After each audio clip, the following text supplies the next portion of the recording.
কবিতা এসেছে আমার কাছে আবৃত্তির হাত ধরে, ভোটের রাজনীতিতে খাটতে খাটতে। ভোটের রাজনীতি মানে সাঁপড়াদের মৃত্যুর পর সাধন গুপ্ত যখন হলেন, দাঁড়ালেন, তখন আমি খুব সেই ওই 2 মাস খুব খেটেছিলাম। কিন্তু আমি বুঝতে পেরেছিলাম যে অ্যাক্টিভিস্টের লাইফ আমার নয়। আমার নিজের রাজনৈতিক বোধ থাকতে পারে, ইচ্ছা থাকতে পারে, এমনকি মানে বলার বক্তব্য থাকতে পারে, কিন্তু এই কাজটা আমার। প্রতিচ্ছায়া দেখেছি আমি সমুদার চাঁদবণিকের পালা পাঠ। এত ভালো নাটক পড়া আমি শিশবাদুড়ি আর সমুদা ছাড়া কাউকে দেখিনি। ছোটবেলায় কেমন ছেলে ছিল, মানে দুরন্ত, ভালো ছেলে কোনটা? আচ্ছা, এই প্রথম কথা, আমার ভেতরে ছোটবেলা থেকে পরস্পর বিরোধী সব জিনিস ছিল। খুব শৈশব থেকে, তখন বুঝতে পারতাম না, পরে আইডেন্টিফাই করতে পারি এবার এটা তো দুটো সম্পূর্ণ আলাদা ইয়ে। তবে বাই অ্যান্ড লার্জ দুরন্ত ছেলেই ছিলাম। খুব একটা যে ভালো মানুষ ছিলাম তা নয়, কেননা প্রায়শই দুষ্টুমির জন্যে মানে শাসন করা হতো আমাকে, দাদু করতেন, বাবা। আমরা যখন খুব ছোট, যাকে ছেলেবেলার প্রথম অংশটা বলে, সেই সময়টা বাবা কলকাতায় ওকালতি করতেন। শুক্রবার দিন বাড়ি ফিরতেন সন্ধেবেলায়, শুক্রবারের লোকালে, শনি রবি থেকে সোমবার ভোরের লোকালে আবার কলকাতা। তো বাবা অতটা শাসন করতেন না, কিন্তু মাকে এটি বেশ কষ্ট করতে হতো, এবং আমাকে আমার দুরন্তপনা এবং দুষ্টুমি অনেক সময় বদমাইশি লেভেলে চলে যেত আর কি। কীরকম মানে ধরুন পাশে বাড়ির খুব ভালো ভালো সব ফলমূল হতো, আমি গিয়ে সেসব পেড়ে নিয়ে পালিয়ে আসতাম, এইসবও হতো। তো দাদু শাসন করতেন খুবই। এমন হয়েছে যে গালিগালাজ করার জন্যে আমাকে শাস্তি দিয়ে এই পাখার এস থেকে ঝুলিয়ে দিয়েছেন দাদু। হ্যাঁ, ভাগ্যিস হাতে, হ্যাঁ হাতে দিয়ে ঝুলিয়ে দিয়েছেন। কত বছর বয়স? এটা কত হবে তখন, 8 হবে, 8-10। দাদু খুব কড়া লোক ছিল। হ্যাঁ, দাদু বেশ কড়া হয়ে যেতেন মাঝে মাঝে। তো এইরকম ছিল, ঝুলিয়ে দিয়েছে, মানে খুব, আসলে খুব অল্প বয়স থেকে সব গালাগাল ফালগাল শিখে ফেলে ওইসব গালাগাল দিয়েছিলাম কিছু। গালাগালগুলো শিখে সে আর মনে নেই করতে, পাশেই ছিল, ওই অ্যাটমসফিয়ারের মধ্যেই তখন ছিল। কৃষ্ণনগর ছোট্ট শহর, তখন তো ছোট্টই ছিল, 35,000 লোক থাকতো। আর মানে যেটা কৃষ্ণনগর লোকে যে কারণে একটু করে, সমীহ করে যে হ্যাঁ খুব শিক্ষিত কালচার জায়গা, তার ঠিক উল্টোটাও ছিল, অসম্ভব মানে প্লেবিয়ান কালচারও তার মধ্যে পার্কুলেট করতো। গালাগাল শেখাটা কিছু শক্ত কাজ ছিল না। আর একটু ক্রোধীয় ছিলাম আমি, সেটি আর একটা কারণ। এবং ইনফ্যাক্ট আমার বেশ কিছুদিন লেগেছে, অর্থাৎ কলেজ টলেজে উঠে আস্তে আস্তে ওই ক্রুদ্ধ ভাবটা আমার কমাতে পেরেছি। তা নাহলে বড্ডই তাড়াতাড়ি রাগারাগি করতাম, মারপিট করতাম, এইসব খুব করতাম। না, কিন্তু আপনার রাগকে এখনো এরা খুব ভয় করে, মানে যখন দেরি হচ্ছে আমাদের জ্যামে আটকে এরা প্রায় কাঁপছে আর কি, যে কি হবে। না, রাগ এখনো আছে, কিন্তু অভ্যাস হয়ে গেছে। বরঞ্চ বলবো এই বুড়ো হয়ে আবার রাগ একটু দেখা দিচ্ছে। হ্যাঁ, কেন মুখ দিচ্ছে, তার কারণ বুড়ো বয়সে মানুষের কতগুলো ফ্রাস্ট্রেশন তৈরি হয়, বাজে ফ্রাস্ট্রেশন, সেগুলোর সঙ্গে কোপ করতে না পারলেই ওইসব রাগ এগুলো। কিন্তু কম বয়সের রাগটা অনেক শুদ্ধ, অনেক সুন্দর আমার মনে হয়। সেটা পৃথিবীর অ্যানিমালিস্টগুলো দেখে তার রিয়াকশানে আসে। হ্যাঁ, যে সমস্ত জিনিস বদলাতে ইচ্ছে করে, এরকম কেন সমাজ, মানে সমাজ ভাবনা তখন আসে না, একেবারেই না, কিন্তু এরকম কেন হবে এই ভেবে তখন থেকে তার বিরুদ্ধে একটা ক্রোধ আসে একটা। এবং আমি কতগুলো ব্যাপারে জন্ম রেবেল ছিলাম একদম। কিন্তু ঠিক উল্টো জিনিস আমার ভেতর ছিল, অর্থাৎ ভীষণ লাজুক, ভীষণ ইনওয়ার্ড এবং এমনকি ভীতু। আচ্ছা, মারামারি করতাম, সব করতাম, কিন্তু কি করে যে ভীতু হতাম জানি না। মানে এইটা একটু যদি কোনো ঘটনা দিয়ে বুঝিয়ে দেন। ঘটনা দিয়ে মানে না, সবসময় আমার মনে হতো যে একটা তো ছিলই, আমি সেটা লিখেওছি, আমার পরবর্তীকালে বুঝতে পেরেছি সেটাই আমার অভিনয়ের দিকে ভেতরকার টান, বাইরের টানগুলো অন্য। আমার খুব ইয়ে বলে হীনমন্যতার ইয়েতে আমি ভুগতাম। সেটার উৎস অনেকগুলো হতে পারে, কতগুলো হচ্ছে যে আমাদের বাড়িটা খুব সুন্দর দেখতে, লোকজনদের আর কি ঝাড় সব, সেইখানে আমার চেহারা নিয়ে আমাদের ওই এক্সটেন্ডেড বড় ফ্যামিলিতে সেখানে অনেক মন্তব্য আমার ছোটবেলায় শুনতে হতো। বাবা মা না, বাবা মা ভীষণই একদম স্বাভাবিকভাবেই আমাদের মানুষ করেছেন। শুনতে হতো যে ফর্সা একটা বাড়িতে কালো ছেলেটা করতে গেলো। এটা তৃতীয় অঙ্ক হতে ওটা শুনেও আমার খুব আশ্চর্য লেগেছিল, এটা কি করে সম্ভব হলো, এইসব জিনিস শুনতে হতো। এবং নিজের কতগুলো ছোটবেলায় বিরাট একটা দীর্ঘদিন টাইফয়েডে ভুগে একটা শরীর ঠিক হতে বেশ কয়েক বছর লেগেছিল, নতুন করে হাঁটা শিখতে হয়েছিল। এসবের থেকে একটা রুগ্ন আমি এরম একটা মনের মধ্যে, মনের পরতের মধ্যে অনেক দিন অবধি থেকে গিয়েছিল। আচ্ছা, ওই যে আপনি অন্য সময় শুনেছি যে বাসের ড্রাইভারদের সঙ্গে ট্রেনি হিসেবে আপনি চলে যেতেন, সেটা আরেকটু পরে, সেটা হচ্ছে স্কুলের ওপরের দিকে উঠে। আচ্ছা, সেই ব্যাপারটা একটু বলুন। সেটা হচ্ছে আমি যখন হাওড়াতে এলাম, মানে বাবা একসময় চাকরি নিলেন, আর ওখানে টানতে পারছিলেন না, চাকরি নিলেন, সরকারি চাকরি, প্রথমে বারাসাত, তারপর সেখান থেকে হাওড়ায় মানে পোস্টেড হলেন। আমরাও বাবার সরকারি চাকরির সুবাদে হাওড়া জেলা স্কুলে ভর্তি হলাম, গভর্নমেন্ট স্কুল। তো সেখানে ওই হাওড়া ময়দানটা তখনও ওই রকম বাড়িঘর ধরে ভর্তিও হয়ে যায়নি, এবং নানা রকম যেরকম আগেকার কালের বিয়ে।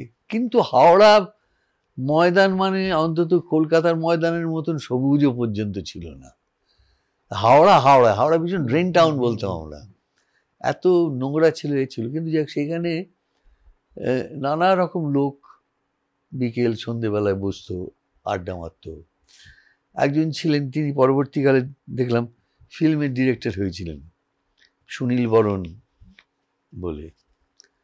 তার দুই ভাই আমাদের সঙ্গে পড়তো, সেই সুবাদে তার সঙ্গে আলাপ। এবং তাকে, তিনি একদম মানে একদম গলায় কাঠটার বাঁধা দেয়া, মানে তোলা তোলা মানুষ আর কি, খুবই স্বাস্থ্যবান ছিলেন। তিনি ওদের কাছ থেকে তোলা আদায় করতেন, যারা ফুচকা বেচছে। হ্যাঁ হ্যাঁ, আমি ওর সঙ্গে ঘুরতাম, এবং সেই সূত্রেই ড্রাইভারদের সঙ্গে আলাপ টালাপ হয়ে যেত। এবং তারা অধিকাংশই হচ্ছে বাস ড্রাইভার, এবং ওই 2-4টে প্রাইভেট ট্যাক্সি যা ঘুরতো তাই। তো সে আমার গাড়ির সম্বন্ধেও খুব কৌতূহল ছিল, সেই জন্যও বটে খানিকটা। আর এই লোকগুলোর সম্বন্ধে অটোমেটিক একটা যে ভালো লাগতো তাদের সঙ্গ। হ্যাঁ, আমি হয়তো 53 নম্বর বাসে উঠে একবার কদমতলা, একবার হাওড়া করছি, সারা সকালটা ওই করলাম। হ্যাঁ, স্কুল পালানো ইত্যাদি প্রভৃতি খুবই ছিল আমার, সেসব করতাম। মানে সে বাস চাপড়ে কদমতলা করেছেন? হ্যাঁ, খানিকটা সেসবও করেছি। আর ওই ড্রাইভাররা কিরকম কথা বলে, কি তাদের মেজাজটা কিরকম হয়, মেজাজটা খুব ইম্পর্টেন্ট। তো সেই করে করে ওদের সঙ্গে একটু ঘুরতাম। হ্যাঁ, যেটা আমি অভিযানে কাজে লাগিয়েছিলাম। খুব সততই এসেছিল জিনিসটা, এমন নয় যে আমি খুব ভেবেচিন্তে একটা কোথাও বের করেছিলাম। আমার সঙ্গে সঙ্গে মনে হলো, আরে এদের তো আমি চিনি, এরকম কথা বলে তারা, এরকম তারা। আর অদ্ভুত হচ্ছে, ওই যে চরিত্রটা, সেটা রাজপুত সেটেলড ইন বেঙ্গল। সেরকম আমাদের কৃষ্ণনগরে আমাদের বাড়ির পাশেই ছিল মুক্তিদার ভাই বটুক, তাদের বিয়ে করতে যাওয়ার সময় ঘোড়ায় চেপে যেতে হতো, আচ্ছা অথচ ঘোর বাঙালি, 4-5 পুরুষে এমন বাঙালি হয়ে গেছে তার ঠিক নেই, কিন্তু ওই কতগুলো জিনিস তাদের মানতে হতো। বিয়ের সময় ঘোড়ায় চড়ে হাতে তরোয়াল নিয়ে যেতে হতো। সেরকম মানে রাজপুতও দেখেছি আমি। কিন্তু ভাঙা বাংলা বলতো না, না, পরিষ্কার একদম আমাদের মতন বাংলা, একদম আমাদের মতন বাংলা। কিন্তু ওই রাজপুত অভিমান তাদের একটা ছিল, মানে রাজপুত হুঁ, আচ্ছা। এই একটা ইয়ে কোথাও রয়ে গেছে, কোনো ভাষায় টাষায় কোথাও নেই, ওই মনের মধ্যে একটা ওইটা আছে। কিন্তু আপনি তো অভিযানে একটা ভাঙা ভাষা ব্যবহার হ্যাঁ, করেছেন। অভিযানে ভাঙা ভাষা ব্যবহার করেছিলাম, সেটার কারণ রাজপুত ছাড়াও এই ড্রাইভারদের ভেতরে একটা হিন্দি শব্দের প্রক্ষেপ করে করে একটা বাংলা তৈরি হয়। আরে কেন তং করছিস মায়ের, তখন থেকে তং করার কথাটা প্রথমত ওইখানেই শুনি। আচ্ছা। তং করার কথাটা পরে বোধহয় খুব সত্যি মজা করে, আমি তো অভিযানে ওরকম করেছি তুইছি দুটো একটা বলে, মাইন্দা তো সেই সোনার কেল্লায় তাংমাত করো সেই জটায় লাগিয়ে দিয়েছিলেন। আসলে তং কথাটা শোনাও যেত তখন, এখন হলে মানে আরো অনেক ভালো হিন্দি তো সবাই জানে ছেলেরা, হ্যাঁ তাহলে ওই তং ফং ওসে বলবে, পরিশান মাত করো বলবে। হ্যাঁ, মানে আরেকটু শুদ্ধ, হ্যাঁ, আর একটু শুদ্ধর দিকে গেছে। লেখাপড়ায় কেমন ছিলেন? খুবই মাঝারি, মাঝারি মানে লেখাপড়া একদম মন ছিল না। সেখানেও ভয়ঙ্কর মানে বৈপরীত্য, অর্থাৎ আমি বই পড়তে পাগলের মতন ভালোবাসতাম।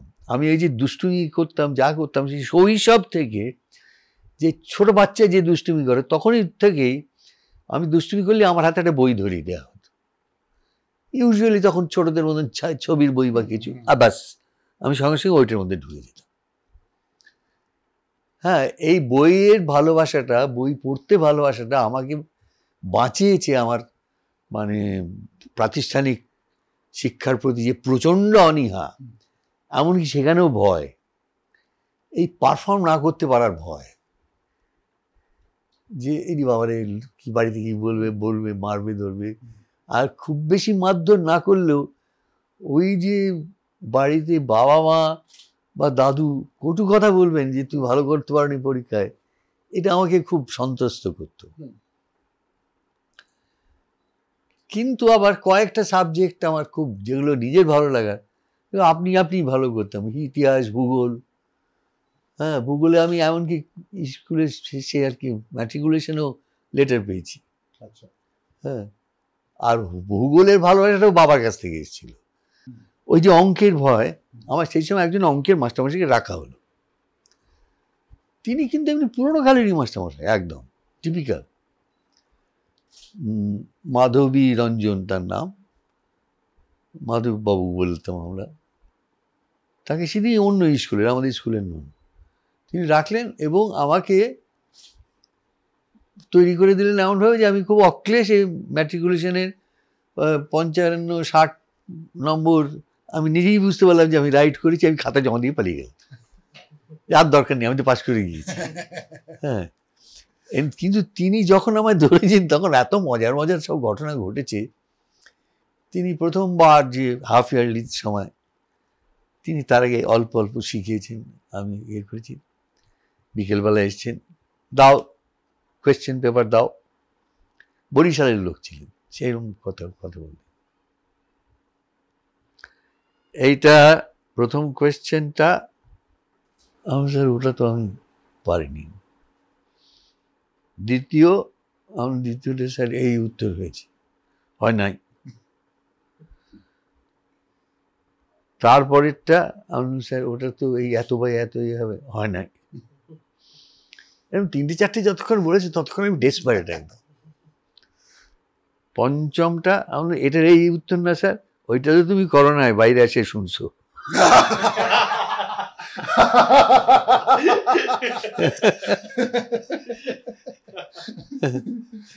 ঠিক ধরেছেন একদম, তিনি আমাকে তৈরি করে দিয়েছিলেন, আর আমিও এমনই যে 55-60 হয়ে যাওয়ার পর আমি আর তো দরকার নেই, কোনোদিন 30 পেরোতে পারি না, এখন 55টা রাইট হয়ে গেছি, যথেষ্ট। অনেক হয়েছে। এইরকম ছিল আর কি, ভয় ছিল, সব ছিল, সব মেশানো জীবন। আবার কতগুলো জিনিস ছিল, অ্যাটমসফিয়ারের মধ্যে অনেক ভালো জিনিস ছিল তখন। আর কিছু না হোক, অনেক দুষ্টুমি করেছি, বদমাইশি করেছি, অন্যায়ও করেছি জীবনে, কিন্তু অন্যায়টা অন্যায় বলে বুঝতে পারতাম। এইটা খুব দামি কথা। এইটা একমাত্র তফাৎ এখনকার ছেলেদের সঙ্গে আমার বোধহয়, যে এটা যে অন্যায়, এটা যে করা উচিত না, সেটুকু বুঝতে পারতাম। সেটা একটা গাইডিং ফোকাস হয়ে থাকে পরবর্তীকালে। কিন্তু আপনার মানে এই সূত্র ধরে আমি উত্তরটা পেয়ে গেছি, সেটা হচ্ছে যে এটা হয় না যে খুব ভালো মানুষ ছেলের পক্ষে অভিনেতা শিল্পবোধ একটু শক্ত, বিশেষ করে অভিনয়ের শিল্পটা। অন্য খুব ভালো সে লেখক হতে পারে হয়তো, ভালো মানুষ, ভালো ছেলে, ভালো ছেলের অভিজ্ঞতার জায়গাটা বেশি হয়। মানে আপনি যেমন ধরুন স্কুলে উঁচু ধরো মানিক বন্দ্যোপাধ্যায় কি শক্তি চট্টোপাধ্যায়, এরা কি ভালো ছেলে নয়? শক্তি চট্টোপাধ্যায় একেবারেই নন, মানিকবাবু সেই অর্থে হয়তো নয়।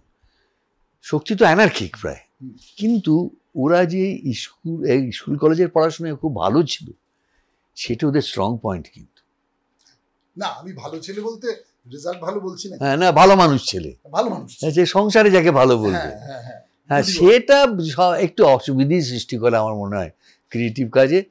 যদি বা অন্য কাজে ঠিকঠাক থাকে, কিন্তু অভিনয়ে একটু ডাকাবুকো দুষ্টু ছেলের দরকার আমার কেন মনে হয়, আউটগোয়িং।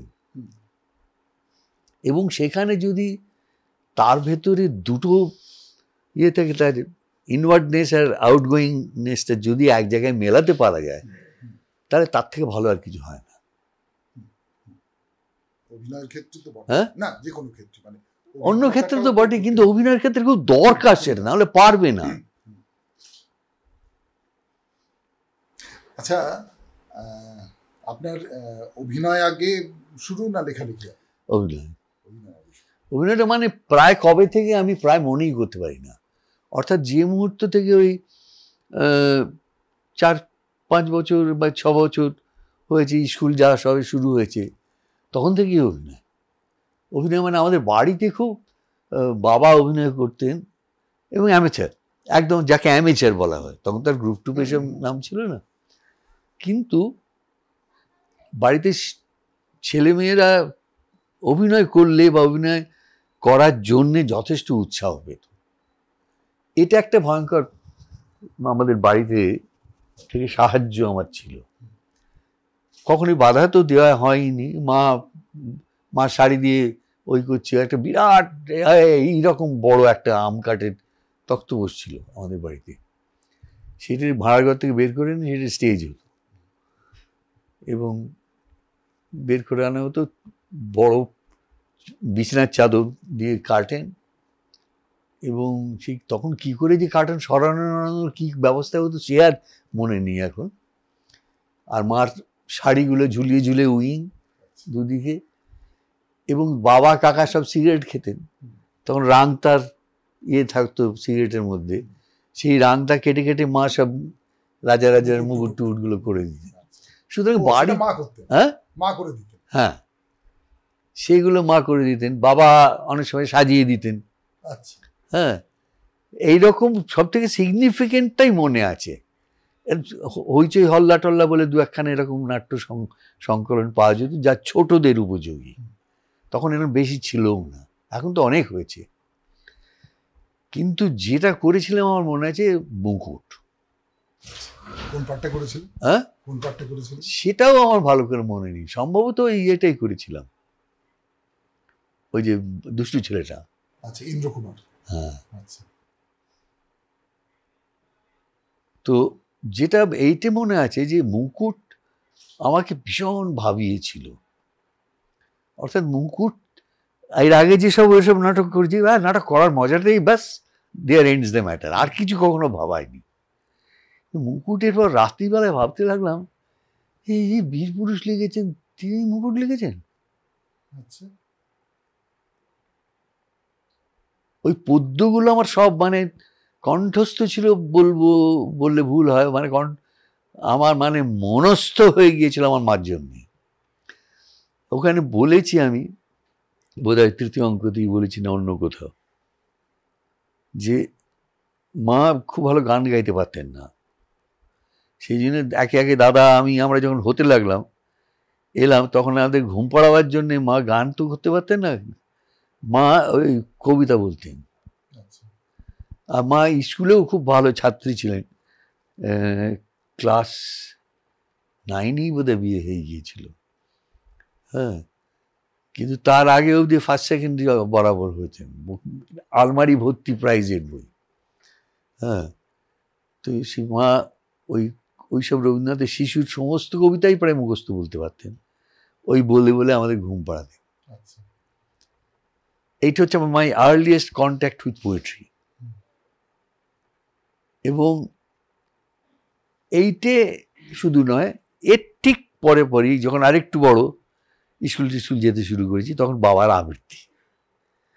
বাবা ভীষণ আবৃত্তি ভালোবাসতেন। কলকাতায় ইউনিভার্সিটি ইনস্টিটিউটে কৃষ্ণ কলেজের হয়ে আবৃত্তি করতে, এখানে তখন এখনো হয়তো হয়, একটা খুব খুব সম্ভ্রম জাগানো একটা কম্পিটিশন হতো ইউনিভার্সিটি ইনস্টিটিউটে।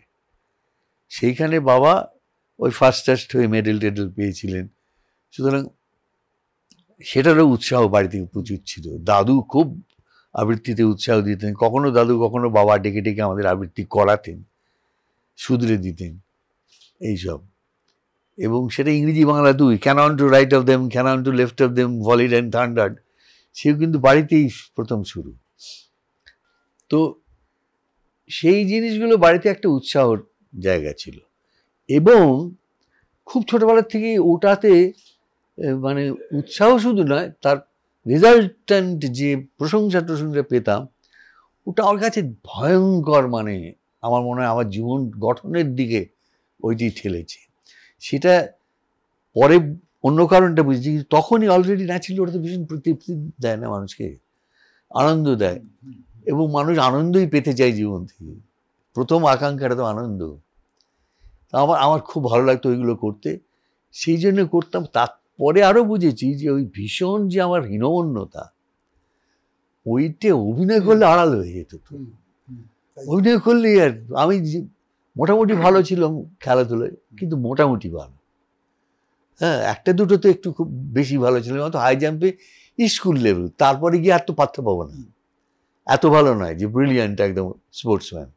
সব রকম খেলাধুলো খেলতাম, সবেতেই মিডিয়কার, তো শেষ বিচারে খেলাধুলো বলো অন্য বলো, স্কুলের মানে ক্লাসের পরীক্ষায় first second third fourth fifth six seven এইটের মধ্যে আসতাম না, হয়তো 10-এর পর। সেখানেও সেই প্রশংসা বাণী পাওয়ার কোন যোগ্যতা আমার ছিল, এই একটা জায়গা যেখানে ভালো বলে লোকে আমার। এবং ওই কৃষ্ণগড়ে তখন খুবই ছিল, এখনো হয়তো আছে জানি না সব জায়গায় বসলে, ওই যেখানে যেখানে এসব হতো অভিনয়, একজন ভদ্রলোক উঠে দেয় বললো আমি অমুকের অমুক পার্টের জন্য একটা মেডেল দেবো, বা হ্যাঁ মেডেল ডিক্লেয়ার করছি। সেইরকম আমি ছোটবেলা থেকে পেতে শুরু করি। ওই লোভটা আমাকে ভয়ঙ্কর ভাবে চালিয়ে নিয়ে, মানে স্কুল থেকেই ওই দিকেই মন মজে গিয়েছিল। লেখালেখিটা একদম স্কুলের উঁচু ক্লাসে এসে কবিতা লেখা, এবং সেই কবিতা লেখাও যা হয় ওই কৈশোরে এসে, অ্যাডোলেসেন্সে এসে মানুষের একটা নবজাগ্রত রোমান্টিক ফিলিং ইত্যাদি প্রভৃতিগুলো তো আসে, তো এমনকি মেয়েদের সম্বন্ধে ভাবনা ইত্যাদি প্রভৃতি, সেই সব থেকে কবিতা লিখতে শুরু করি। সেটা ক্লাস 10-এর আগে নয়। তখন কি আপনি কবিতা পড়ছেন? মানে ধরুন যদি এটা, তখন কবিতা পড়তে আরম্ভ করেছি, কিন্তু আগে ওই যে বাবা বললাম না আবৃত্তি করতেন বাড়িতে, ওই যখন কলকাতা থেকে বাড়ি আসতেন শুক্রবার, শনিবার বা রবিবার একটা এরকম সেই আগেকার জমিদার বাড়িতে এরকম একটা ডেস্ক মতন থাকতো না, সিনেমাটা আমাদের বাড়িতে ছিল। সেইটিকে বসিয়ে তার উপর সঞ্চয়িতা, চয়নিকা, তখন বোধহয় সঞ্চয়িতা বেরিয়েছে, হ্যাঁ বেরিয়েছে হয়তো, চয়নিকা ছিল তখন। সেই চয়নিকা সব সময় যে দেখে বলতেন তা নয়, অনেক করে, মানে দেবতার গ্রাসের মতন দিয়েও সামনে খোলা থাকতো, কিন্তু প্রাক মুখস্থ বলতেন। হ্যাঁ, এবং ওই দেবতার গ্রাস আর একটা ভয়ঙ্কর এক্সপিরিয়েন্স আমার, ওই মুকুটের মতন। আমি এটাই বা কি করে হলো, ওই একই লোক। এটা তো কম বয়সে খুব ধাক্কা লাগার কথা। হ্যাঁ, আর কি কি অসাধারণ। আমি এখনো পড়লে দেখি সব থেকে যেটা, সেটা হচ্ছে যে তার মধ্যে এমনকি বড়দের মনের খোরাক পর্যন্ত আছে, অর্থাৎ দেশজ কুসংস্কার ইত্যাদি প্রভৃতি কত জিনিস যার মধ্যে ঢুকেছে অত অক্লেশে। কিন্তু যখন আপনি ধরুন উঁচু ক্লাসে, কি আপনি ধরুন জীবনানন্দ, আমি যদি বলি, মানে জীবনানন্দ আমি কলেজে এসে শুরু করি। হ্যাঁ, মানে আমি বলছি যে আপনি উঁচু ক্লাসে যখন 40-এর গোড়ার দিক, 40-এর উঁচু ক্লাসে 40-এর শেষের দিক, 40-এর শেষের দিক আমি 51-এ ম্যাট্রিকুলেশন, তার মানে 49-50-এ আমি 9-10। তো সেই সময় তো বাংলা কবিতায় প্রায় পালাবদল, কিন্তু সেটা হ্যাঁ পালাবদল হয়ে গেছে, কিন্তু আমার অজ্ঞাতে স্কুলের উঁচু ক্লাসে পৌঁছানো। হ্যাঁ, না কিন্তু অনেকের বাড়িতে, যাদের বাড়িতে কবিতার চর্চা ছিল, আমাদের বাড়িতে সেভাবে আলাদা করে ছিল না। কবিতা এসেছে আমার কাছে আবৃত্তির হাত ধরে, আলাদা করে কবিতা পড়া। হ্যাঁ, ওই যখন থেকে ওইটা আরম্ভ হলো। কিন্তু আলাদা করে কি বেশি পড়তাম আমি, ক্লাস 5-এ যখন বারাসাতে, তখন আমার বাবা মা ওরা বসুমতী এডিশনের অনেক বই কেনেন, তার মধ্যে সম্পূর্ণ বঙ্কিমও ছিল। ওই দিয়ে আমার বাংলা সাহিত্য পড়া শুরু। রবীন্দ্রনাথ অমনি ভাবেই এসেছে খুব সহজেই, কিন্তু বাংলা উপন্যাস পড়া বঙ্কিম। আমি শরৎচন্দ্র দিয়ে পড়িনি। শরৎচন্দ্র পড়তে আমাকে কলেজে উঠতে হয়েছে। পড়িনি মানে আমার মানে আসেনি, আওতার মধ্যেও আসেনি, আর খুব আকর্ষণ বোধ করতাম না। শরৎচন্দ্র বিশেষ করে ওই দেবদাস পড়ে বেশ বেশ বিরক্ত লেগেছিল। বঙ্কিমের ওই ক্লাসিসিজম, ওই ওটা এত আকর্ষণীয় ছিল যে আমাকে শরৎচন্দ্র যে কত ভালো সেটা আরো পরে বুঝতে পেরেছি।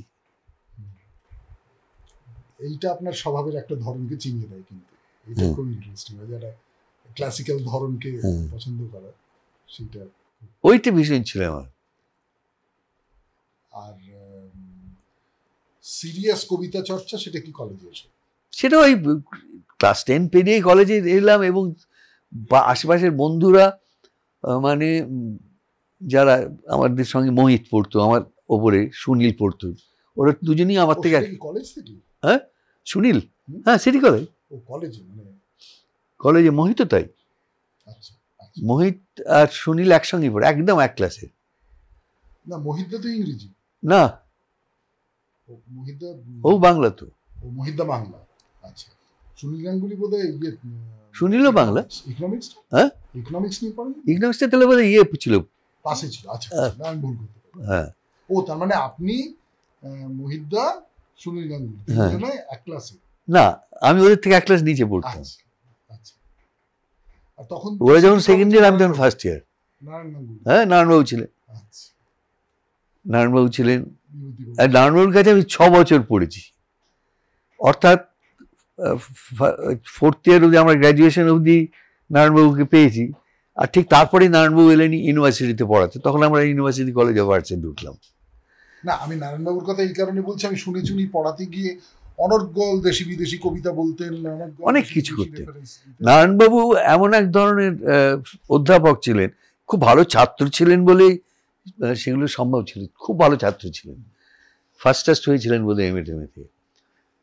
সেই জন্যে ওই স্টোরটা অনেক বড় ছিল। তা নইলে উনি এত ডাইগ্রেস মাঝে মাঝে করতেন যে সেটা অন্য অধ্যাপকরা হলে সামলাতে পারত না। উনি সেটা সামলে নিতেন, কারণ এত ছেলেদের এনরিচ করতেন। কিন্তু ওর নিজের পড়ানোর মুখের ভাষা, সেইটি এত কাব্যিক বললে একটু ছোট করা হয়, এত কবিতার মতন ছিল। প্রথম দিন প্রথম লাইন আমি আজও ভুলিনি।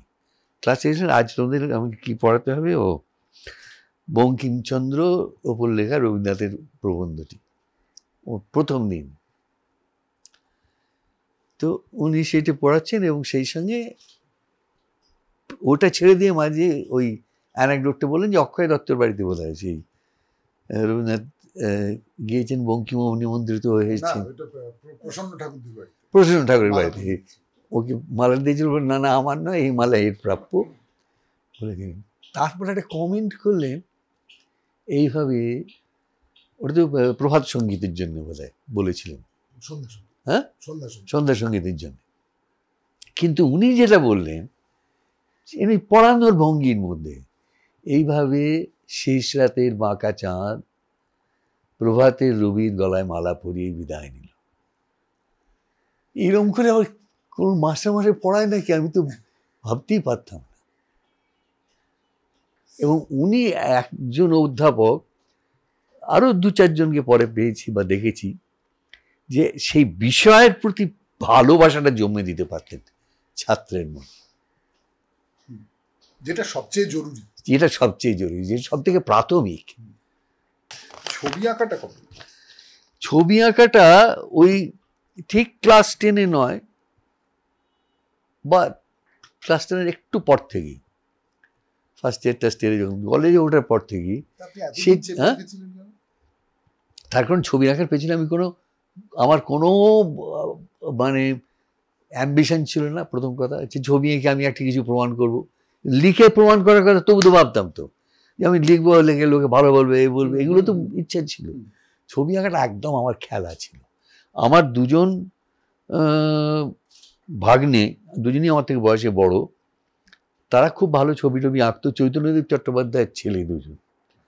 তো তাঁর তিনিও নিজে অত বড় শিল্পী, তাদের বাড়িতে আমার আড্ডা ছিল খুব, উত্তরপাড়ায় তাদের বাড়ি, আমি প্রায় যেতাম। আর তারা বসে বসে স্কেচ করতে করতো গঙ্গার ঘাটে। তুইও কর না আমাকে বলতো, আমরা দে কাগজ পেন্সিল দিয়ে ওই স্কেচ করতাম, ওই করতাম। তারা যেরকম করে আঁকতো, তারা যখন ঘরে বসে স্টুডিওতে, ওদের একটা স্টুডিও ঘর ছিল একদম গঙ্গার উপর, সেখানে চৈতন্যদেব এসে ওদের ঠিকঠাক ইয়ে করে দিচ্ছেন, সেগুলো দেখতাম, ওই করতাম। করতে করতে একটু নেশা ছিল মাঝে মাঝে। আর ওই অসহিষ্ণুতা আমার, যে চুপ করে বসে থাকতে পারি না, কিছু না করে বসে থাকতে পারি না। কাটাকুটি করতে করতে ডুডুজার থেকে ওর বাবার সেইটি তখন অলরেডি এসেছে, মানে চৈতন্যদেবে, উনি তার থেকে ফিগার্স ইত্যাদি ক্রিয়েট করছেন। ওইটা আমাকে খুব ইয়ে করতো। কিন্তু সেও মাঝে মাঝে এইটা আসলো। আর বেশিরভাগ সময় বাড়ি বদল, অমুক তমুকে সেই সমস্ত ছবি হারিয়ে গেছে। এই যখন 2 বছর আগে আমার প্রথম এক্সিবিশন হলো, তাতে 120-25টা বেশি ছবি পাওয়া গেল না, কিন্তু 120-25টা অনেকগুলো। তাহলে তাই দিয়ে হলো। আর আমার আমার অভ্যেসই হচ্ছে খাতায় চুপচাপ বসে থাকতে পারি না, খাতায় কিছু না কিছু করতে থাকি। এখন আঁকেন? হ্যাঁ, এখন আঁকেন। এখন হচ্ছে এই যে বড়দায় এক্সিবিশন করে। হ্যাঁ, ও বড়দায় এক্সিবিশন করতে গিয়েছিলেন? 2 রথ দেখায় কলা বেচা, 2 দিন মুখোমুখি নাটক ছিল। প্রথম দিন কুরবানি, দ্বিতীয় দিন সব জানতা। তো আমি ফ্রি, আমার তো কিছু আর করতে হয় না। সেই 4 তারিখে ওরা ওইখানে, এই যে আমার যে কিউরেটার, সেই ছেলেটি অর্গানাইজ করেছিল, ওই মানিদা, মানে কেজি সুব্রমণিয়াম, উনি ওপেন করলেন। এখান থেকে যোগেন গিয়েছিল, ওখান থেকে মানু পারেক আর মাধবী পারেক, গোলাম শেখ আর নলিনী শেখ, এরা অনেকে এসেছিল ভারতজন। এবং আমি তো মানে ওদিকে তাকাচ্ছি না, কারণ আমি বলি এত লজ্জা করছে এদের সামনে আমার ছবি দেখবে। হ্যাঁ, তারপরে বললো যে কেন তোমার এত লজ্জার তো কোনো কারণই, এ তো তোমার আলাদা ঘোরা না, তুমি তো শিক্ষিত পেন্টার নও। আচ্ছা, আপনি যখন ধরুন কলকাতায় এলেন, কলেজে পড়ছেন, বিশ্ববিদ্যালয়ে পড়ছেন, তখন তো রাজনীতির একটা খুব রাজনীতিতে জড়িয়ে পড়েনি? হ্যাঁ, রাজনীতি মানে ছাত্র রাজনীতিতে, ছাত্র ফেডারেশন করতাম। এবং তখন তো বামপন্থারই মানে ভয়ঙ্কর বিস্ফোরণ হচ্ছে প্রায়। এই বামপন্থী আন্দোলনের সঙ্গে অনেক সময় জড়িয়ে থেকেছি, টিচার স্ট্রাইক, এই সমস্ত যেসব। এবং সত্যি কথা বলতে কি, মার্কসিজমের প্রতি আমার ওই বয়সে 15-16 থেকে একটি বন্ধু ছিল, সে ট্রটস্কাইট ছিল, কিন্তু খুব পড়াশোনায় ভালো ছিল। সেই মার্কস একটু আমার পড়িয়েছিল। মার্কসিজমের প্রতি আকর্ষণ তখন থেকেই হয়। কিন্তু আমি বুঝতে পেরেছিলাম প্রিটি আর্লি, ওই কলেজে থাকতেই ওই সব রাজনীতি করতে করতে ভোটের রাজনীতিতে খাটতে খাটতে, ভোটের রাজনীতি মানে সাঁপড়াদের মৃত্যুর পর সাধন গুপ্ত যখন হলেন, দাঁড়ালেন, তখন আমি খুব সেই ওই 2 মাস খুব খেটেছিলাম। কিন্তু আমি বুঝতে পেরেছিলাম যে অ্যাক্টিভিস্টের লাইফ আমার নয়। আমার নিজের রাজনৈতিক বোধ থাকতে পারে, ইচ্ছা থাকতে পারে, এমনকি মানে বলার বক্তব্য থাকতে পারে, কিন্তু এই কাজটা আমার নয়। এবং ততদিনে মানে থিয়েটার দেখার নেশা, এই কলকাতা আসার সঙ্গে সঙ্গে থিয়েটার দেখার নেশা ধরলো। আচ্ছা, একটা কথা জিজ্ঞেস, তখন বাবা বেঁচে? হ্যাঁ, বাবা তখন আছেন? বাবা, হ্যাঁ, তো বাবা তো রাজনীতি করেছেন। বাবা রাজনীতি করেছেন, সে রাজনীতি মানে অনেক দিন ফুরিয়ে গেছে। হ্যাঁ, অন্য রাজনীতি। হ্যাঁ, না, সে দেশের স্বাধীনতা সংগ্রামে পার্টিসিপেশন। আর আপনি যেটা করছেন সেটা বাবা কি জানতেন? বাবা, হ্যাঁ, বাবা জানেন, বাবা কোনো এতেও কোনো বাধা দেননি। এবং বাবা এমন অদ্ভুত ধরনের মানুষ ছিল, মনে আছে তখন তো রিটায়ার করে গেছেন, বেশ মানে অ্যাডভান্সড এজ, বেশ মানে 55-56 বছর বয়স। এই সময় কলকাতায় একবার অনেক দিন বাদে একটা রায়ট হয় 50s, লেট 50s কিংবা আর্লি 60s একটা রায়ট হয়েছিল না? হ্যাঁ, সে আমাদের বাড়ির সামনে দিয়ে রাজাবাজারের মুসলমানরা কি নাম ট্যাক্সি করে পালাচ্ছে, যে আর একটু সেফার হ্যাভেনে কোথাও যাবে, আর তাদের ট্যাক্সি থেকে নামিয়ে মারা হচ্ছে। তো আমরা চাচাচ্ছি কি করছেন, কি করছে, আর বাবা তার থেকে জোরে চিৎকার করছে, this government has ফরফিটেড it's right to rule, যারা রাস্তায় এটি ঘটতে দিচ্ছে। ভয়ঙ্কর রিয়াক্ট করছেন। সুতরাং সেই দিক থেকে সুস্থ চিন্তার অধিকারী ছিলেন। ফলে এদিকে বাধা দেননি, মানে একটা তো এরকম হয় যে না।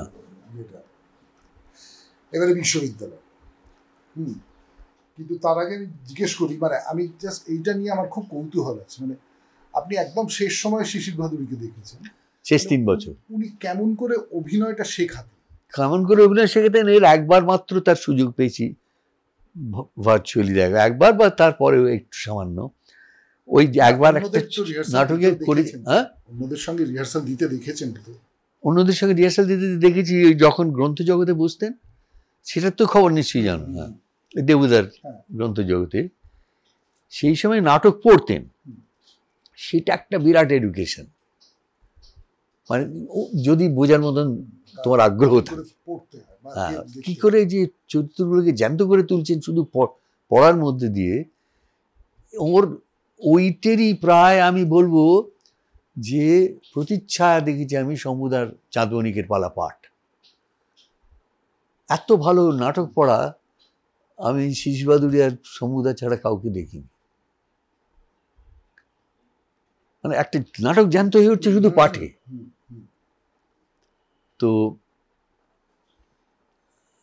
সেইটা দেখেছি, কিন্তু একটা নাটকের রিহার্সাল দিয়েছি ওর সঙ্গে, ওই প্রফুল্ল সুরেশ করেছিলাম।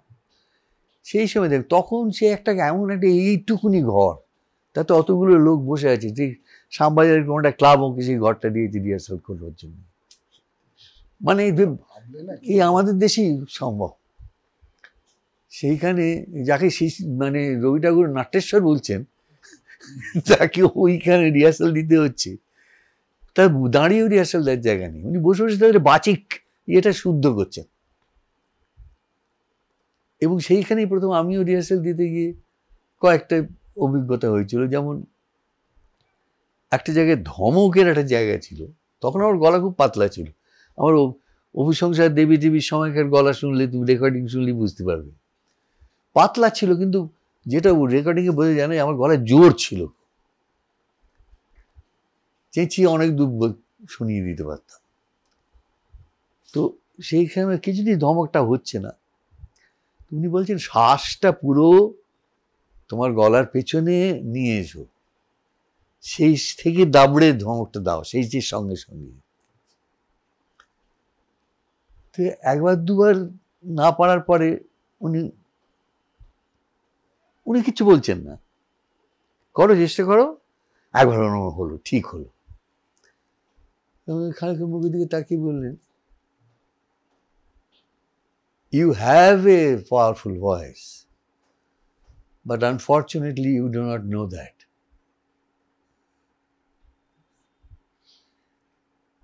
তো এত মানে অদ্ভুতভাবে পয়েন্টেড জিনিস করে দিতেন, আর যেটা লাগতো সেটা তার পরবর্তীকালে সব বড় পরিচালকের মধ্যেই দেখেছি, কিন্তু তখন অবধি তো আমি আর কাউকে সেরকমভাবে দেখিও নি। সেটা হচ্ছে যখন অন্য যারা রিহার্সাল দিচ্ছে তাদের কথাটা কখনো মানে নিজেই যেরকম করে একদম একটা ছাঁচ করে দিচ্ছেন তাকে বলাচ্ছেন তা নয়, কিন্তু যে বোঝো মানেটা বুঝে বলো। হ্যাঁ, এমনকি ওকে নকল করলে একটা ওর ফেভারিট ধমক ছিল, আউড়িও না, আউড়িও না, আউড়িও না, আমি কি করছি সেটা দেখতে হবে না, আমি কেন করছি পাবো। এবং তখন ওই সাবটেক্সট তৈরি করতেন। সৌমিত্র, তুমি কি আজ সন্ধ্যে আমার বাড়িতে আসবে, এই ডায়ালগটা আছে, এই ডায়ালগটা হচ্ছে অভিনেতার কাছে একটা এক খাতা সামন সাবটেক্সট তার তলায় ঘুরে বেড়াচ্ছে। হ্যাঁ, সৌমিত্র আজকে আসবে বলেছে আমাকে, কি সত্যি আসবে, ওকে জিজ্ঞেস করে দেখবো, এই তো পাশে এসে বসেছে, কিন্তু একটু সংকোচ হচ্ছে জিজ্ঞেস করতে। এই সমস্ত ভাবনাগুলো চলছে, এই ভাবতে শেখাতে।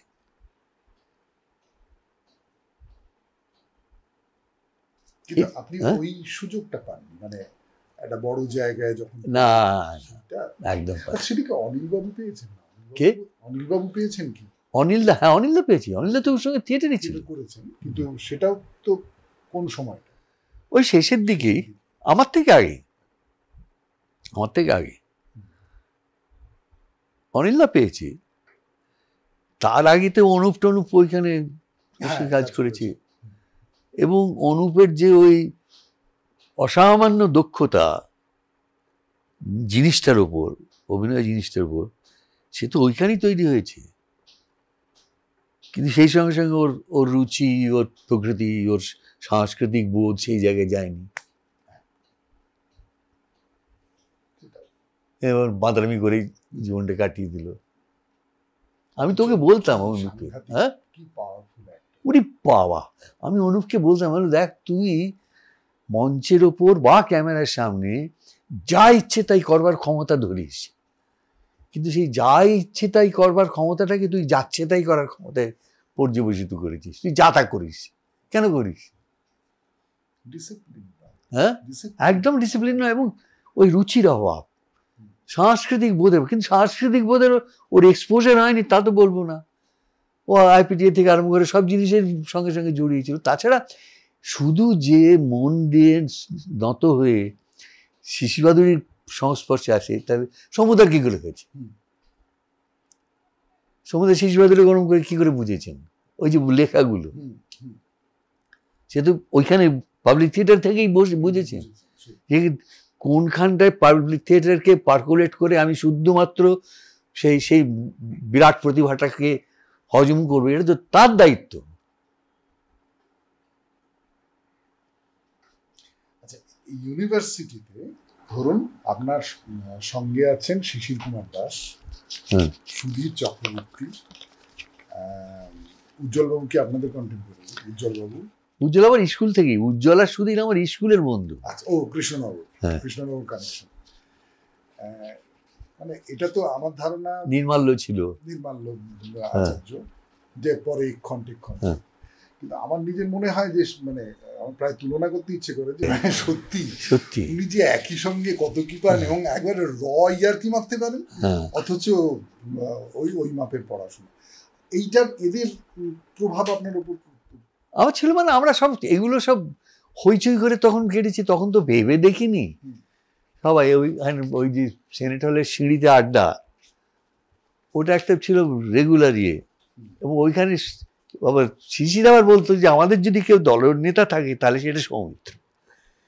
ও হ্যাঁ, কেন? মানে আমি হইচই বেশি করতাম, হয়তো কথা পদ্য বলতাম এইসব, এবং সকলেকে বেশ অনেকেই বলতো এই রে, দু একজন আর কি, তার মধ্যে নির্মাল্য একজন, এই রে পুলু এসছে, এইবার তো একটা কিছু কর বলবে। খুবই ভালো গাইতো এক সময়, তারপরে গলাটা খারাপ হয়ে গেল। হ্যাঁ, এবং আমরা মাঝে মাঝে একসঙ্গে কৃষ্ণনগরও যেতাম। শুধু আমি বললাম, কি তুই যাচ্ছিস কৃষ্ণনগর? ও হয়তো জিজ্ঞেস করলো, পুলু কি যাচ্ছিস? না, ওইখানে গিয়ে তারপরে ওখানেও আমরা বেড়াতে যেতাম নদীর ধারে হেঁটে হেঁটে। এবং ততদিনে আমার আধুনিক বাংলা কবিতা সম্পর্কে আগ্রহ ইত্যাদি প্রতি অনেক বেড়ে গেছে। মানে বাংলা নিয়ে বিএ পাস করেছি, বাংলা নিয়ে এমএ পড়ছি। এমএটা শেষ করলেন? হ্যাঁ, শেষ করলেন না কেন এমএটা? তার কারণে সত্যি কথা বলতে কি, ওইটা তো পালানোর জন্য আমি দিয়েছিলাম, যে বাড়িতে একটা কিছু দেখাতে হবে, তো আমি যে বেকার বসে নিই সেই জন্যে। আর তারপরে ওই সময় অল ইন্ডিয়া রেডিওর চাকরিটা পেলাম। যাক, পালানোর সুযোগ পাওয়া গিয়েছে, চলে গেলাম। কিন্তু আশ্চর্য হচ্ছে যে তারপরে দিল্লি অল ইন্ডিয়া রেডিও থেকে আরেকটু বেটার চাকরি পেলাম, সেটা আমি নিলাম না। হ্যাঁ, আমি বা দিল্লি গেলে তো আত্ম থিয়েটার করতে পারবো না, ওইটা তো করতে হবে। হ্যাঁ। আচ্ছা, আপনি কৃত্তিবাস গোষ্ঠীর সঙ্গে মিশেছেন। কৃত্তিবাসের মধ্যে তারাপদও আমাদের সঙ্গে ছিল, তারাপদ রায়। এই তারাপদ খানিকটা, তার থেকে বেশি সুধীর আর শিশির, এরা মিলে একটা কি নাম ওটার, বইটা এখন রিপ্রিন্টও হয়েছে। রিপ্রিন্ট করেছেন সুধীর বাবু? হ্যাঁ, সুধীর রিপ্রিন্ট করেছে। ওইটা বের করে আমাদের সকলকার কবিতা নিয়ে। তা আমি সুধীরকে বললাম, তুই একটা উপকার করলি, যে আমি যে পরে অভিনয় করি, নাম করেছি, সেই জন্য কবিতা লিখি না, আমি যে ছোটবেলা থেকে কবিতা লিখি, তার একটা প্রমাণ তুই দেখেছিস সেখানে। এবং সেটা প্রথম নিশ্চয়ই হারিয়ে গিয়েছিল। হ্যাঁ, একদম হারিয়ে গিয়েছিল সেটা না। কিন্তু শক্তি আপনার খুব বন্ধু, শক্তি চট্টোপাধ্যায়। শক্তির সঙ্গে বন্ধুটা কিন্তু লেট কলেজে প্রথম দিকেও অতটা বন্ধু ছিল না, ওই কফি হাউসে দেখা হতে হতে কিরে কি খবর গোছে। তারপরে আপনি এত ডিসিপ্লিন কি করে? এটার কারণ হচ্ছে বোধহয় আমি ভীতু ছিলাম বলে। বুঝলেন, আমি বহু জিনিস ভয় পেতাম বলে। কেন ধরো, খুব সত্যি কথা, যে ড্রিঙ্ক এইসব জিনিসগুলো আমার একদম কলেজের ফার্স্ট ইয়ার থেকে আমি করি। কিন্তু এটা করে আমাকে ঠিক থাকতে হবে, তা নইলে কনসিকুয়েন্সেসগুলো আমি সামলাতে পারবো না, এই ভয়টা আমার ছিল। ফলে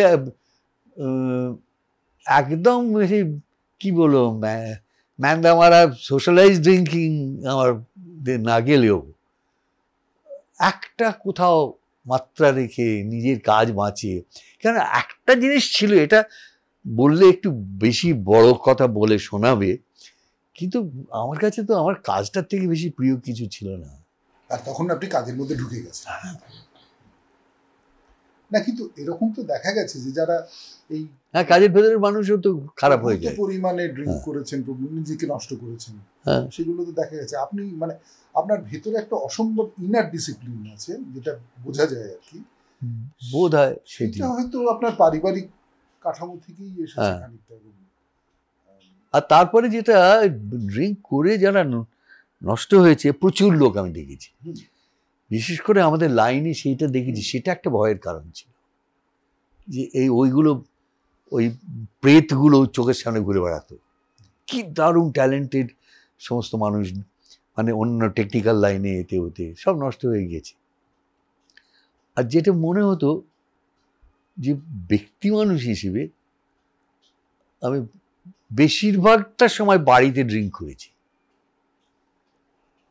বাড়িতে ড্রিঙ্ক করলে আমার ছেলে মেয়ে রয়েছে, আমার বাড়িতে যারা কাজের লোক তারা রয়েছে, তাদের সামনে আমি এমন কিছু করতে পারি না যেটাতে পরের দিন সকালে আমি নিজে লজ্জা পাই। বোধ হয় আপনার বাড়িতে এলেও মনে হয়, বা যতবার এসেছি দেখেছি, একটা পুরনো বাঙালিয়ানার ধরন আছে বাড়িটার।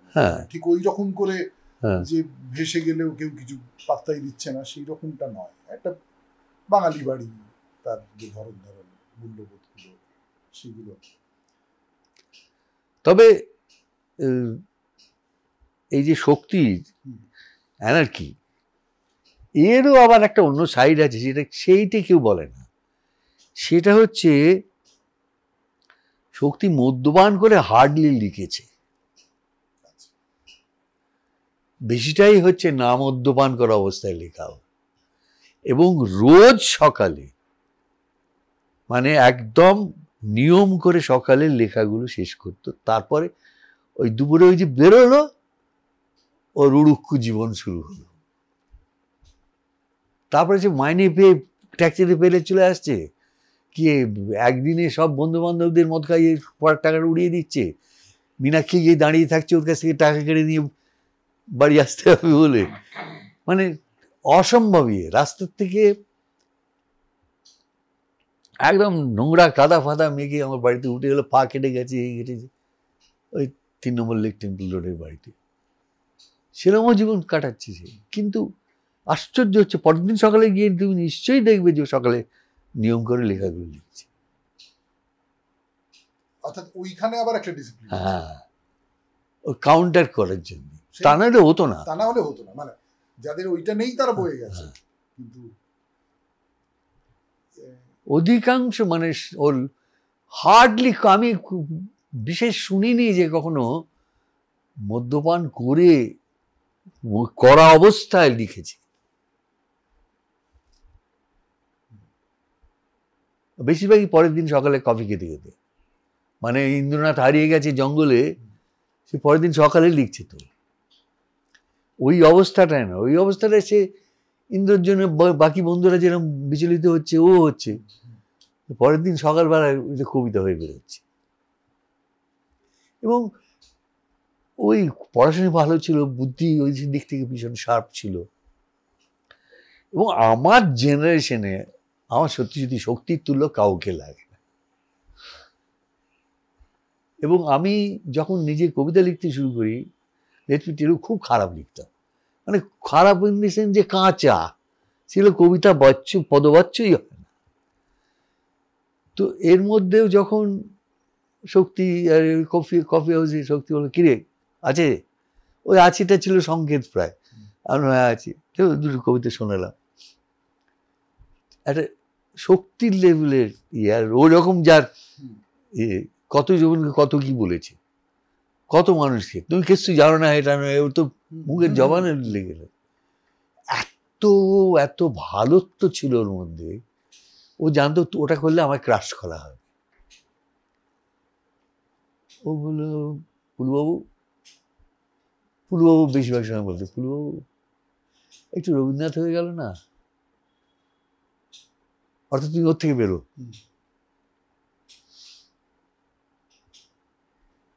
এই জিনিসগুলো সত্যি আমি ভুলতে পারি। বিনয়টা তো ভাবা যায় না, ওর সম্পর্কে যা শুনেছি, বিনয় ভাবা যায় না।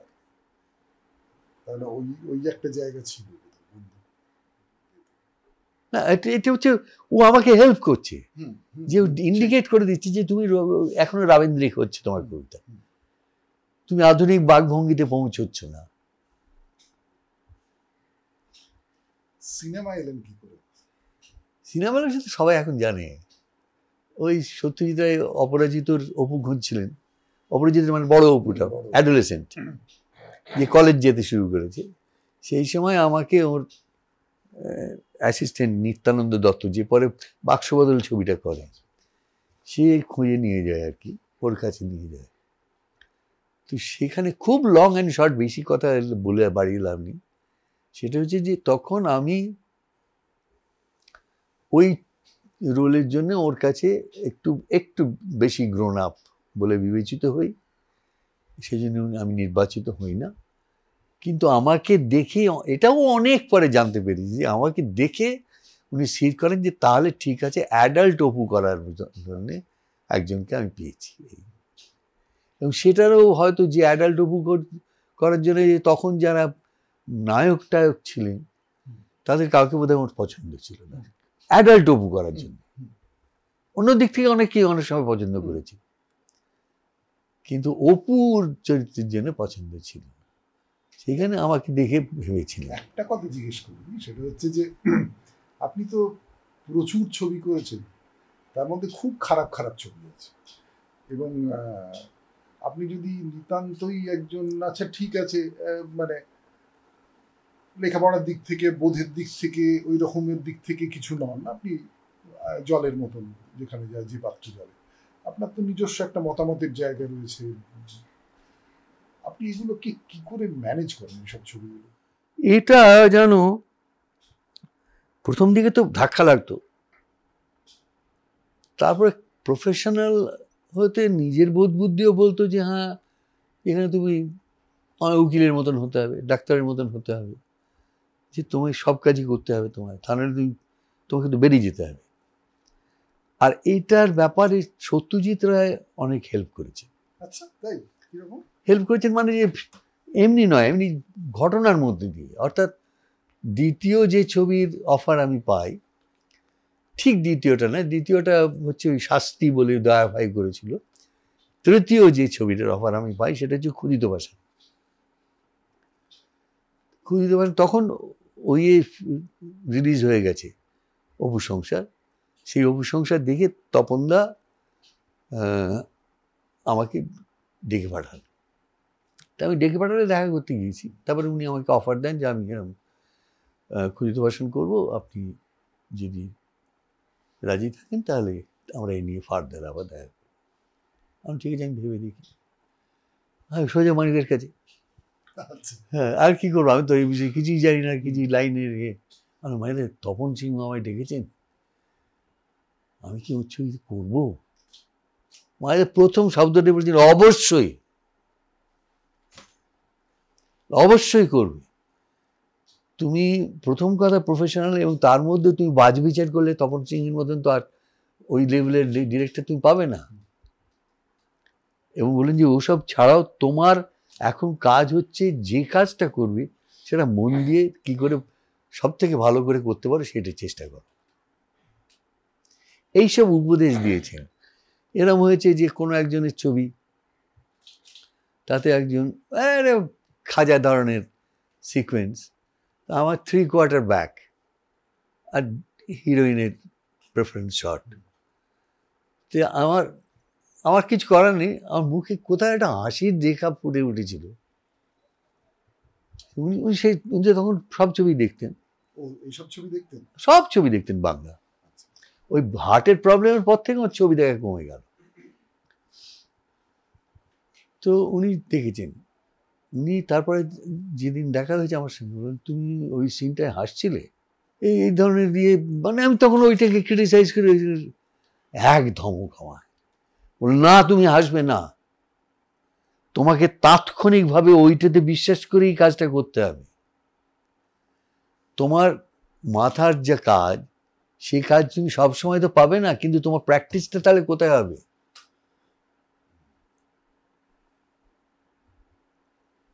এই যে জিনিসগুলো ধরিয়ে দিয়েছিলেন প্রফেশনাল হিসেবে, এরকম বহু জিনিসই শিখেছি। তারপরে একটা প্রফেশনাল হতে গেলে যে সব দিক থেকে ইকুইপড হতে হয়, তাকে গোড়াতেই থেকেই তো দেখছি যে উনি আমাকে বই পড়াচ্ছেন, বই পড়তে দিচ্ছেন অভিনয়ের, সঙ্গে করে নিয়ে গিয়ে ছবি দেখাচ্ছেন, কি কি ধরনের চর্চা করা উচিত। সেটা হয় প্রথম দিকটা হলো, তারপরে যখন মোটামুটি আপনার একটা জায়গা তৈরি হয়ে গেছে, সবটা হয়ে গেছে, তখন ন্যাচারালি তখন আমি সিনেমার ভয়ঙ্কর প্রেমেও পড়ে গেছি। সিনেমার প্রেমের ব্যাপারেও আর একটা জিনিস কেউ জানে না, সেটা হচ্ছে যে বেশিরভাগটা আমায় যারা একটু বেশি জানে তারা জানে যে আমি ছোটবেলা থেকে থিয়েটার করি, স্কুল কলেজে করে বড় হয়েছি, কিন্তু আমি কি পরিমাণ সিনেমা দেখতাম স্কুল কলেজে সেটা কেউ জানে না। একদম সিনেমা অ্যাডিক্ট ছিলাম। তখন হলিউডের ছবিতে রেগুলার আসতো, স্কুল পালিয়ে দেখতাম ছবি, এমনকি হিন্দি ছবিও দেখতাম, বাংলা ছবিও দেখতাম স্কুল পালিয়ে। ওই কিসমত বঙ্গবাসী হলে আমাদের স্কুলের পাশেই, স্কুল পালিয়ে অন্তত 4 বার দেখেছি। কিন্তু এখন কিরম লাগে, মানে যখন সব ছবিতে পাঠ করতে হয়? এখন অসহিষ্ণুতাটা আবার এসে যাচ্ছে, সেটা বয়সের জন্য। এর মানে বাবা এখন আমাকে, হ্যাঁ যদিও আপনার সিরিয়ালের অভিনয়, মানে ওই সিরিয়ালটা আমার মা বসে বসে দেখেন শুধু আপনাকে দেখবার জন্য, সেটা আপনাকে দেখবার জন্য নয়, আমার দেখা হয় না, আমি ওই সময় বাড়িও হয়তো একটু অভিনয় যোগ্য করে তুলতে পারি, সে তো এতদিন করছি, আমার কাছে এক্সপেক্টেড, এটা আমার না করতে পারাটাই ভুল বা অন্যায়। কিন্তু ওটাও তো স্রেফ সাবিত্রীর পাল্লায় পড়ে করতে হচ্ছে আমার। সাবিত্রী এখানে এসে একদম বডি ফেলে দিল, বলে তুমি কমায় করতেই হবে। আমি দেখ, আমি 4 বছর তো করিনি, আর ভালো লাগছে না ওইগুলো করতে। মানে আমি তো বারবার বলি যে bad film is better than a serial, তার একটা আগা মধ্য অন্ত আছে, সেটা অভিনেতার কাছে একটা স্কিম পাওয়া যায়, সেই আমি এইটা করব। কিন্তু সিরিয়ালে কিছুই বোঝা যায় না, আমি সবসময় বলে, কিন্তু ও ছাড়লো না কিছুতে। এবং যখন আমি বারবার বলছি, তখন দীপা ভেটও দিল, বলে সাবিত্রী বলছে তুমি করবে না। সাবিত্রী আমার কাছে শুধু না, আমার বাড়িতেও খুব সবাই খুব ওকে, ওর অভিনয়ের একজন ভক্ত আর কি। আর সত্যি এখন একটু একঘেয়ে হয়ে গেছে হয়তো, কিন্তু অভিনয়ের ক্ষমতাটা যা হচ্ছিল সাংঘাতিক। উত্তম কুমারের সঙ্গে আপনার সম্পর্ক কি ছিল?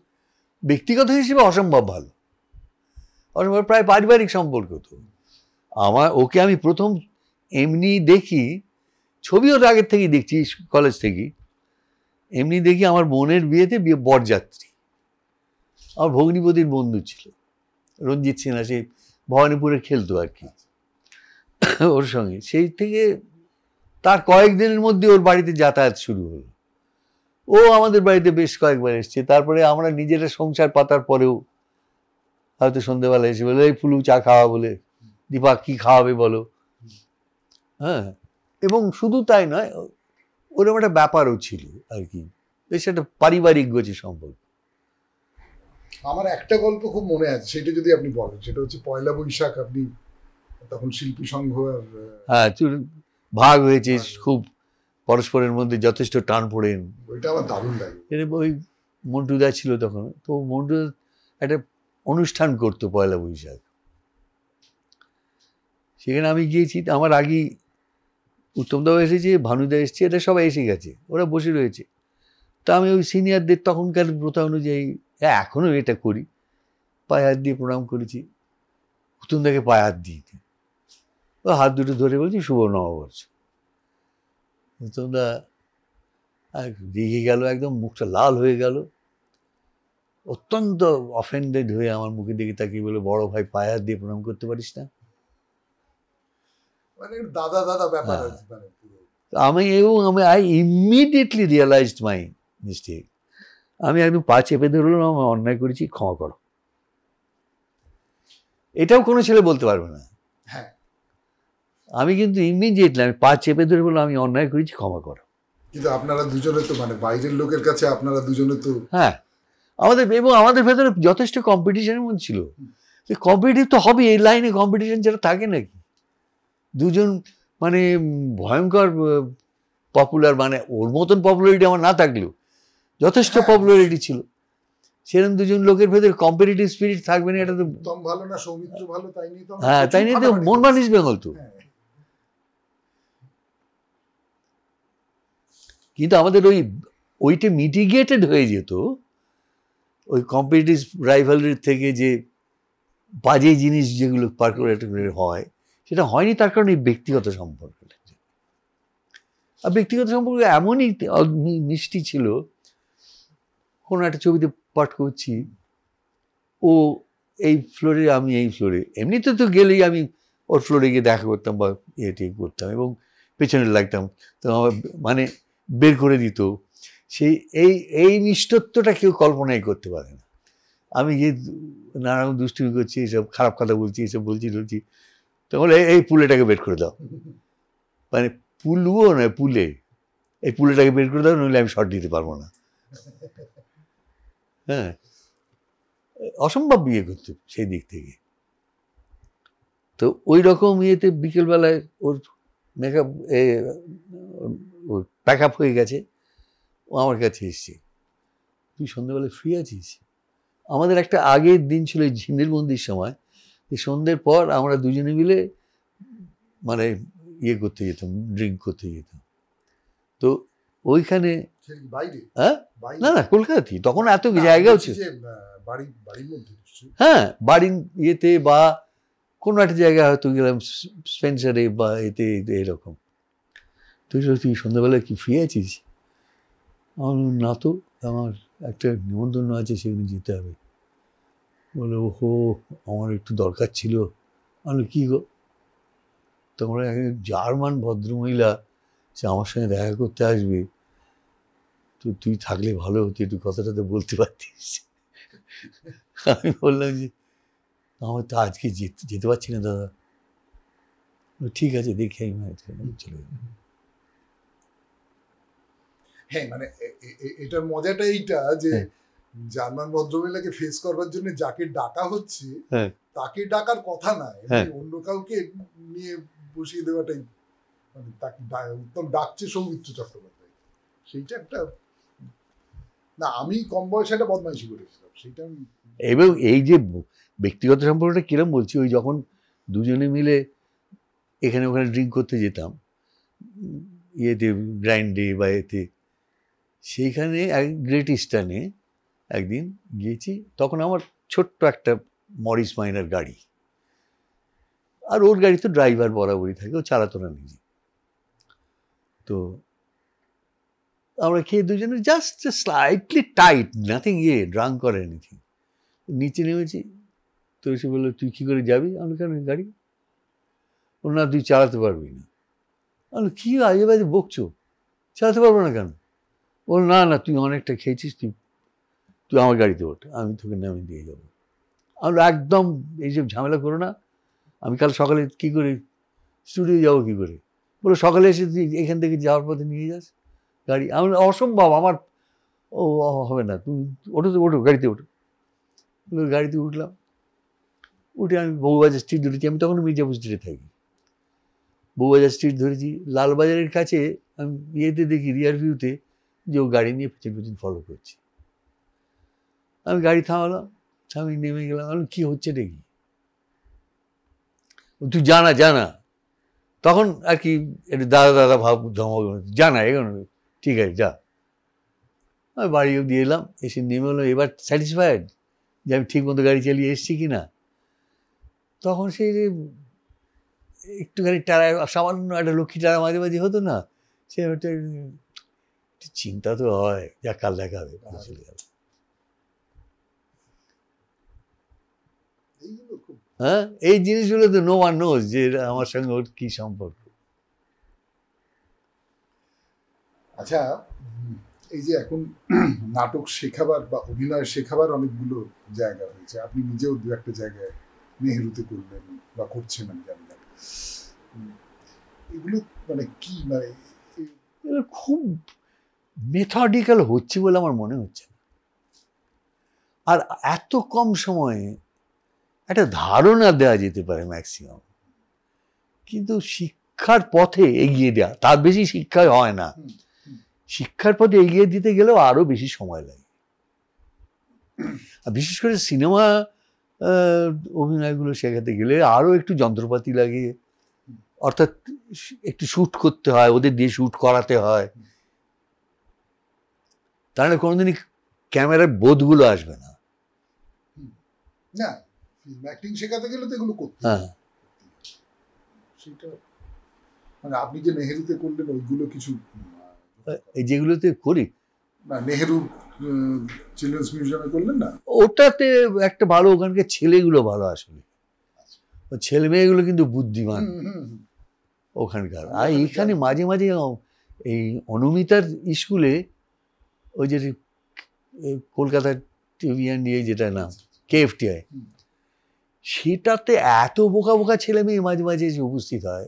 বাবা এই কি, কেন এসছি, কেন পয়সা খরচা করছে? প্রচুর পয়সা, হ্যাঁ প্রচুর পয়সা, হ্যাঁ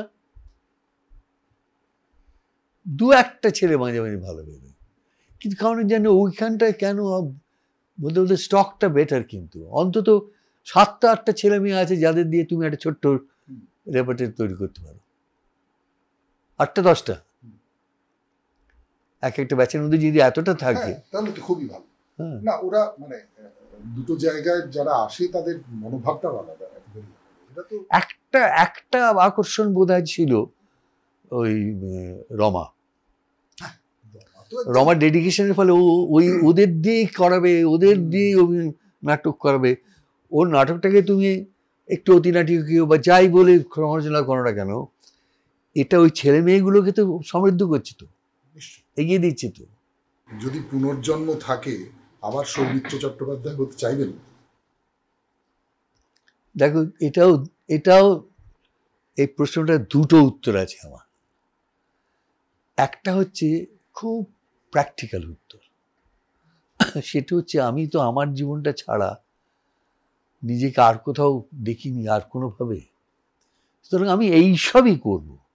হয়তো চাইতে পারি যে এমন একটা কাজ করব যে কাজটা আমার এই জীবনে করা হয়ে উঠলো না বা হয়নি, ধর মূর্তি গড়া কি স্কাল্পটিং করা, হয়তো সেদিকে চেষ্টা করতে পারি আর একটু।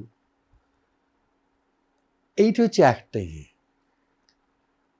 আর একটা লেভেলে হচ্ছে সেটা স্বপ্ন, সেটা হচ্ছে যে না, আমার এই জীবনের কোনো এক্সটেনশন আর পরের জীবনে যেন না থাকে। সেখানে আমি খুব মানুষের পক্ষে ইউজফুল একটা মানুষ যেন হতে পারি, সেটা আমার মনে সেটা নিহাত কল্পনা।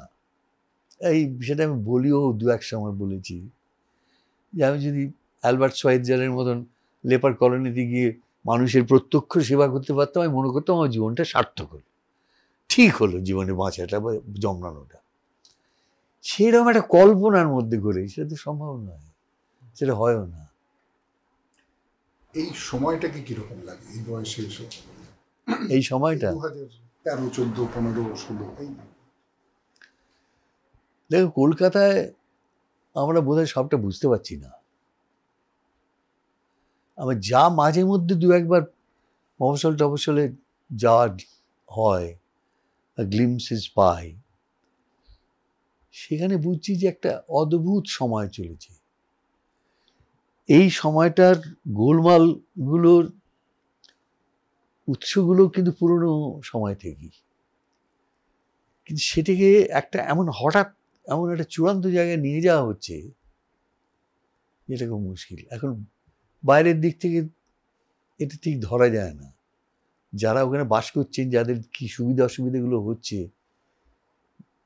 মফস্বলে, গ্রামাঞ্চলে, তাদের মুখ থেকে শুনলে তখন খানিকটা বুঝতে পারি। আর একটা জিনিস হচ্ছে যে গোলমাল তো অনেক দিন ধরে হচ্ছে, সেগুলো শুধরোবর রাস্তা কি এই যা হচ্ছে তাই তা নয় বোধ হয়। আপনার কিরকম লাগে? মানে এখন ধরুন, আমি কোনো তুলনার মধ্যে যাচ্ছি না, কিন্তু রবীন্দ্রনাথ সভ্যতার সংকটে বলেছিলেন না যে মানুষের এই সমস্ত বিশ্বাস আমার ধ্বংস হয়ে গেল, কিন্তু মানুষের উপর বিশ্বাস পাওয়া। কিন্তু আমি বলছি যে এই প্রায় রবীন্দ্রনাথের সেই বয়সে পৌঁছেই হ্যাঁ, এরকম একটা জিনিস মাঝে মাঝে উঁকি দেয় মনের মধ্যে, যে তাহলে কি এর থেকে ফেরবার কোনো রাস্তা নেই? কিন্তু রবীন্দ্রনাথজি বলেছেন সেই বিশ্বাস শেষ দিন অবধি রক্ষা করব। ওই রকমভাবে আমাকেও ভাবতে হয় যে হ্যাঁ, আমি রক্ষা তো করে যাই সেই বিশ্বাসটা, সাম ডে টার্ন অ্যারাউন্ড হবে। আমি কিন্তু এই রকম যে একটা অবক্ষয় বা অবনমন, সাংস্কৃতিক অবনমন, এটার জন্যে এই 3 বছরকে দায়ী করছি না, এর অনেক ঢের আগের থেকে এগুলো হচ্ছে।